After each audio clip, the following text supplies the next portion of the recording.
Space Monsters TV.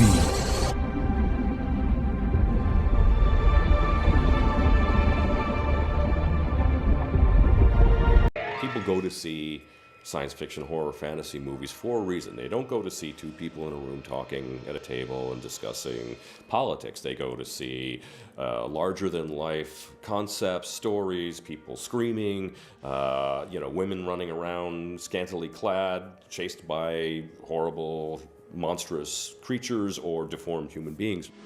They are not human, but they hunt human women, and not for killing.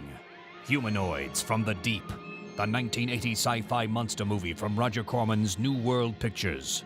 Things go horribly wrong when a Canco fish cannery experiment with trout growth hormone accidentally mutates into depraved human-like creatures with a ravenous appetite to procreate with the village of Noyo's virile women.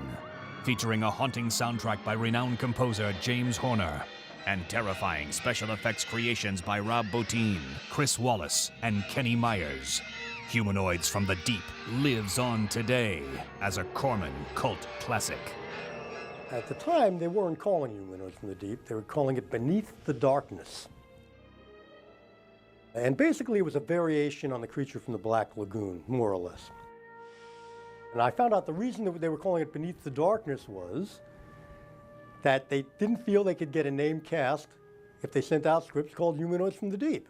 But Beneath the Darkness sounded more like a kind of a mystery thriller. But actually, this movie was about humanoids from the deep. They were kind of giant coelacanths, but humanoid, but creatures who would rise out of the deep and attack women and rape them. Humanoids from the Deep was one of our most successful creature films. I had a woman director on that, whereas normally you would have a male director on this type of film. But I've always felt a good director can direct anything, and I told her before the shooting, here is the situation. Remember this. The humanoids kill the men and rape the women. She said, got it. The humanoids kill the men and rape the women. She shot the killing of the men in the most gory fashion imaginable. It was so terrible on the screen.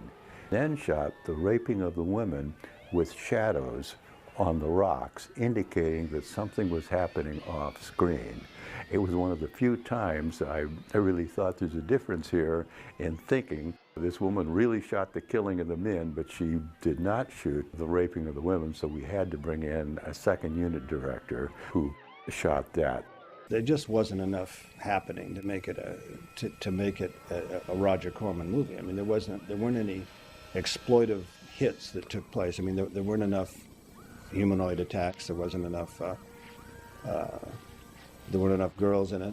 There wasn't enough sex or anything. I mean, it was very, it was very un-Roger Corman-like. In putting the picture together, I realized that there were certain problems with it. Some of the big set pieces, humanoid attacks on humans, etc., were missing certain coverages, and not only that, it just wasn't scary enough. It wasn't thrilling enough or exciting enough. So I had to call Roger and tell him that I thought we had some problems, and I wanted him to know up front before he saw the picture that I thought certain, things that we wanted to have working in the picture weren't working. He decided that we would cut the picture even tighter, get out any loose air, just get the story going, and then we would figure out specifically what was missing in different parts of the picture. So basically it had to do with exploiting the humanoid creatures so that they were scary to an audience and so that there were big shocks. When we cut the film together and realized we had all the killings in great detail but not the rapes, I felt maybe I should go with a man to shoot that. And Jim clearly showed ability as an assistant director, so I asked him to shoot it. He became the second unit director.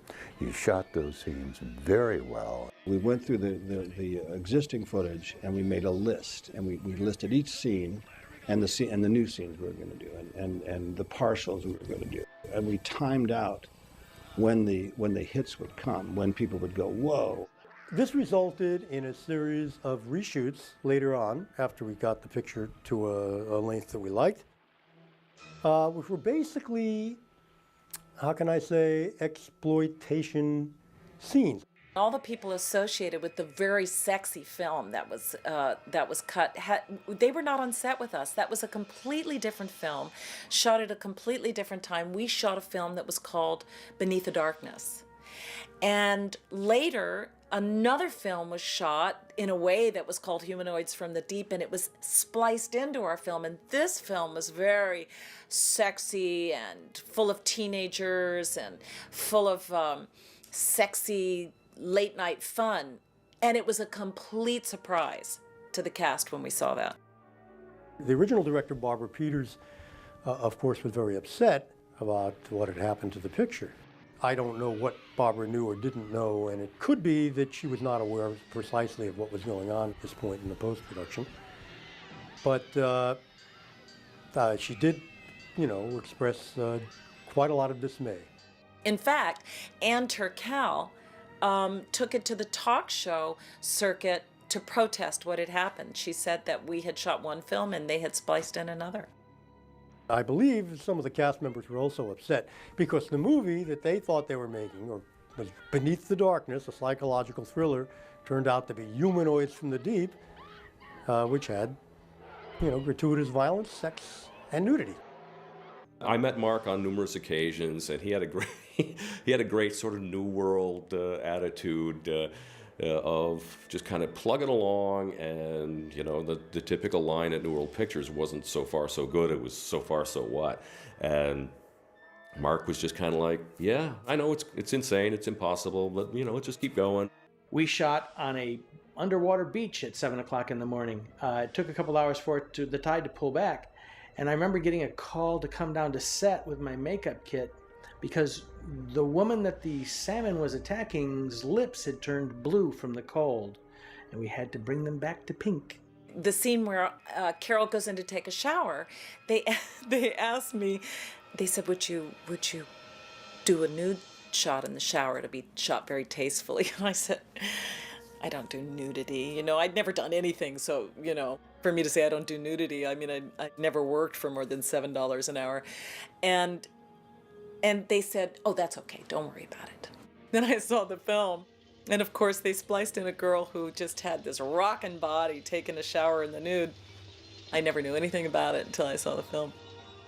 We had this big attack on a county fair, but we were missing incidents within that attack that we could focus on, that we would see certain pieces of mayhem.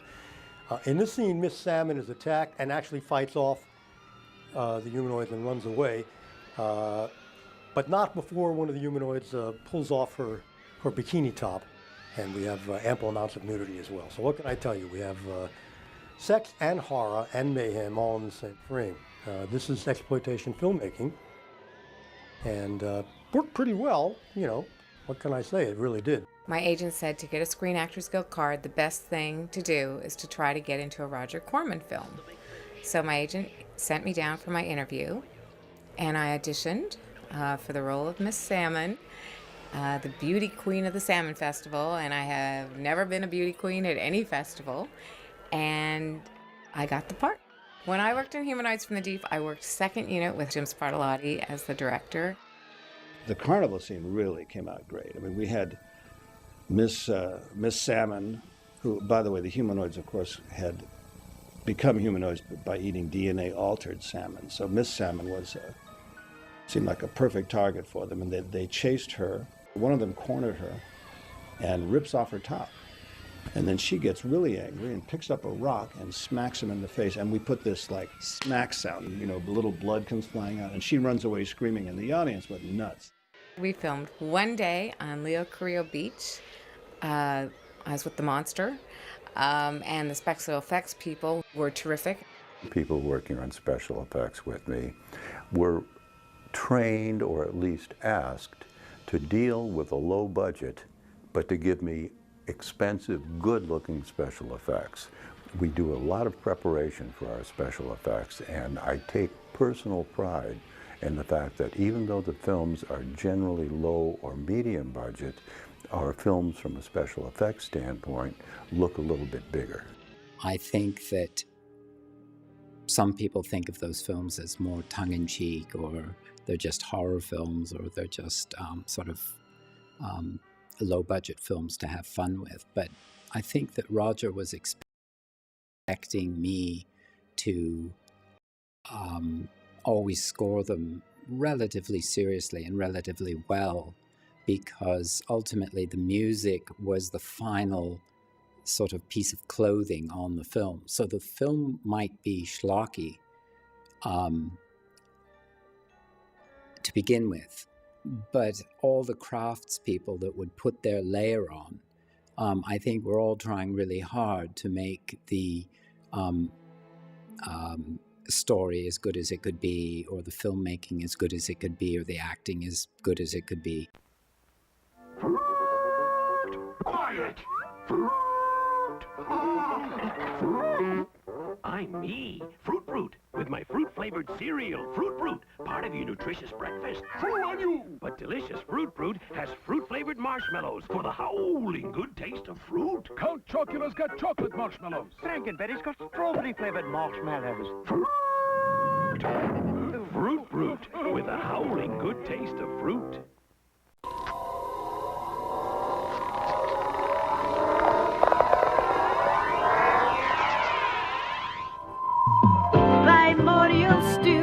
Primordial stew, what would Earthies do without primordial stew? Primordial stew, what would Earthies do without primordial stew? It's Primordial Stew, new from Babelfish Press, the globulous amino-infused goo that's sweeping the planet. Get yours today on Oblivion Trading Post.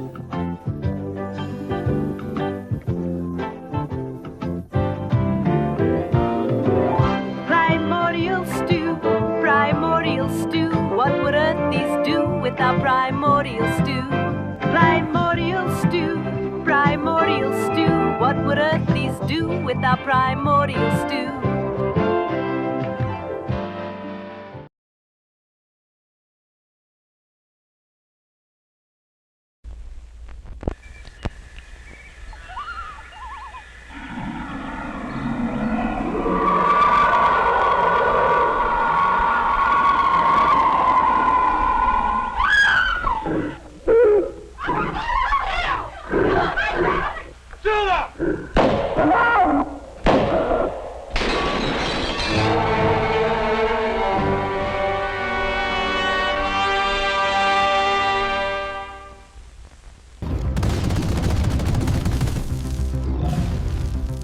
Be sure to check out Space Kittens on Oblivion Trading Post. Kenner presents new alien action figure. Bayonets glow! Quick, shut the airlock! The alien's locked out now! He got through! Shh! Give up! Alien can't be beat! We'll zap him with the light! Don't, he'll destroy the spaceship! We've lost! Better find another ship! Let's try the kitchen! Another triumph for Alien! Alien action figure, new from Kenner. Be sure not to miss Botox tips from Bathory, the original glamour ghoul in Space Monsters, Issue 2 Bloodlines with Belmont. In really low-budget production, you have to be inventive. You have to come up with ways of doing things that you wouldn't normally do. And I think that probably does show in Roger's pictures. You wind up appreciating just how much Roger got out of so little in his films, usually only in retrospect. And you know, now as a kid watching early Corman films, it's like, oh yeah, you know, there's the monster, there's the action, there's the girl, you know, all that stuff. In retrospect, looking back, you kind of go, wow, he pulled that off, and there's nothing there. You know, there's nothing in a lot of these scenes, but the camera work keeps it alive, the editing keeps it alive, and there's a lot of really good, solid storytelling and filmmaking in Corman pictures. We worked out of a lumberyard, an ex-lumberyard in Venice, and that was just part of the magic of it. You sort of had no time to double think yourself.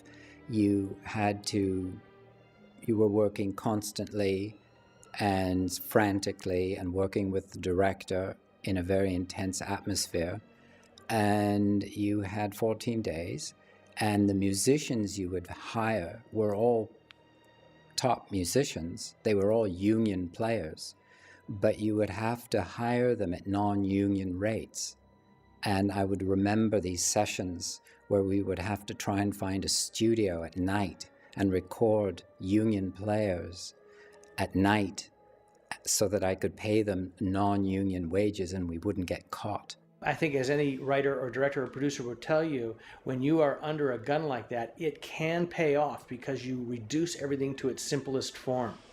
You reduce everything from script to performance to prop construction to makeup to sets, lights, costume. Everything comes down to a simple core.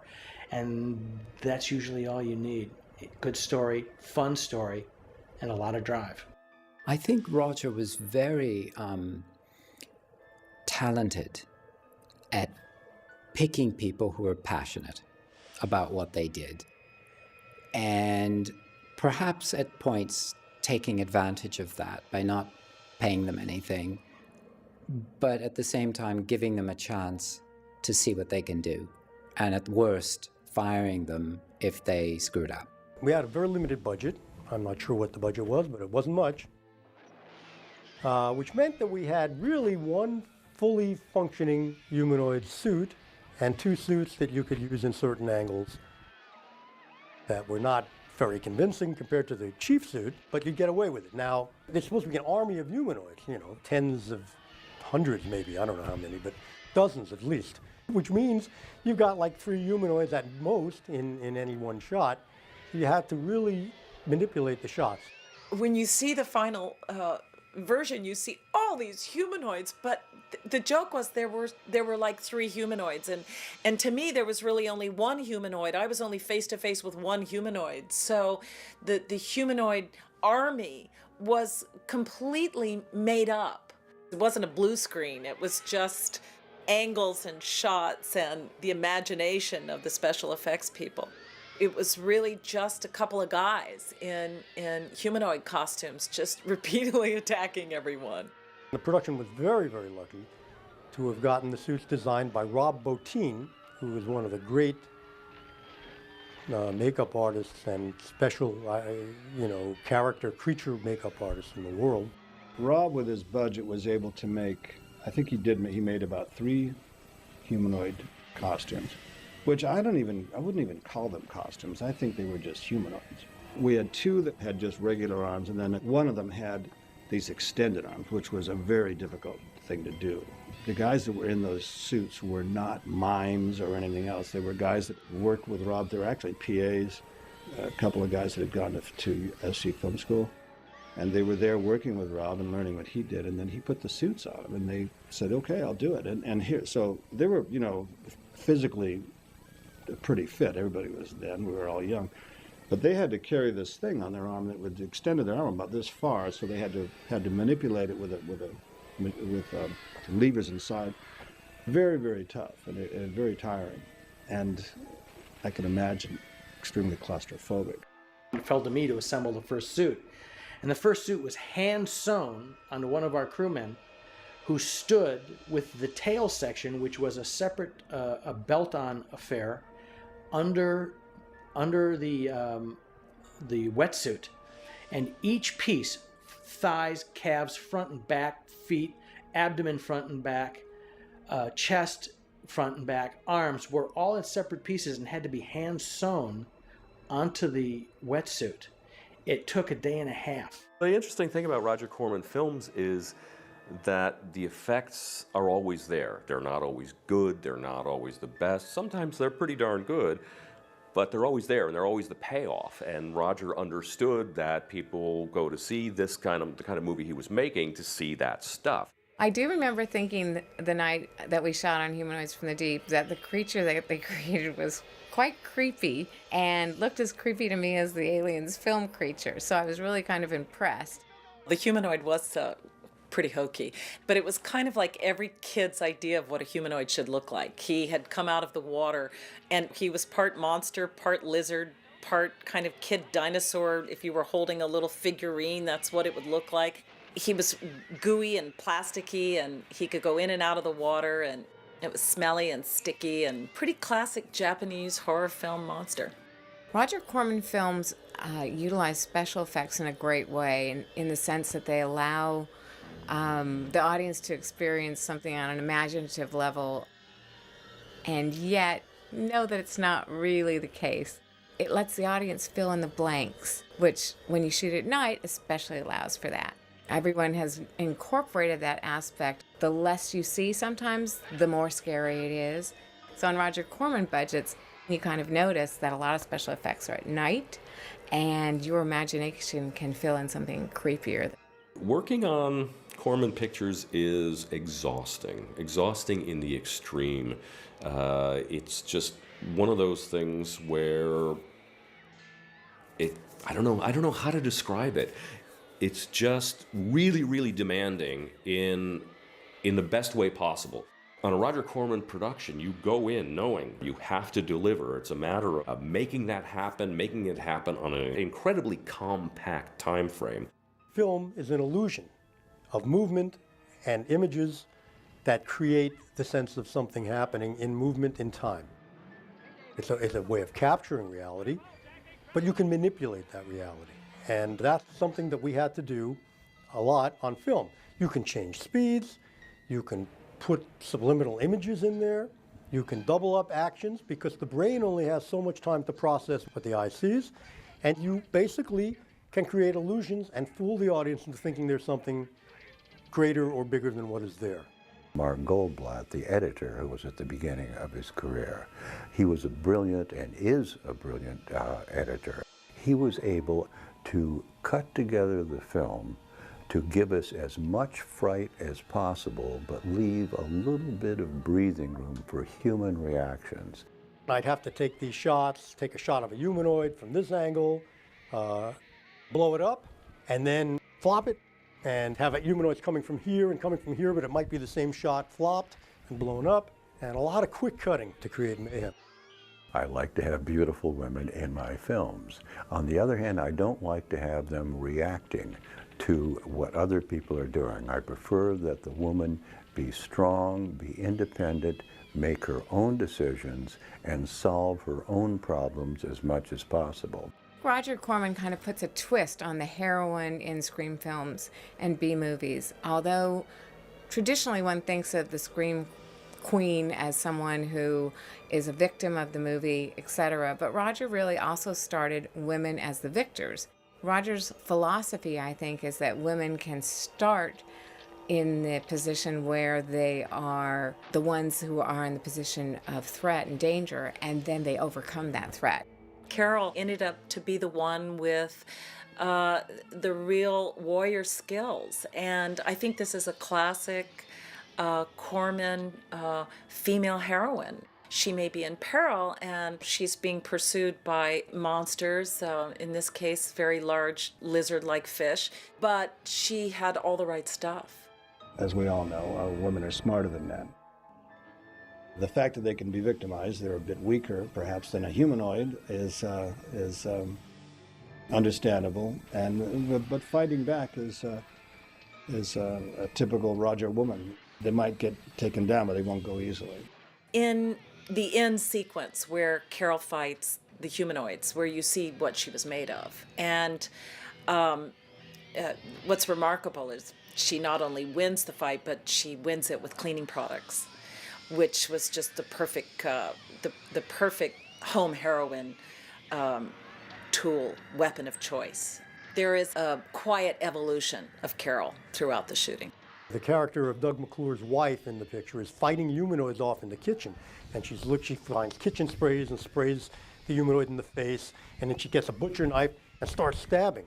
And as I was editing, you've got a wide shot of her stabbing the creature, and then tight shots of a knife, and I was trying to make this interesting, and I had cut little pieces of film. I had like 3-frame cuts and 4-frame cuts of just the knife coming in, and you know, it was very late at night, and I ran what I had done, and what I had done is I had mistakenly lost frames between the knife coming into frame and the knife coming down, and the knife coming down, and the knife coming down. So one of the shots looked like this, or but it looked good. It looked great. It looked like a visual effect. So I realized that if I take certain frames out, I can get these great effects. So as the stabbing of the humanoid becomes much more intense, and we're cutting back and forth between the humanoid and the stab, and the woman trying to kill because she knows if she doesn't get this humanoid, she's dead meat. And the knife is going.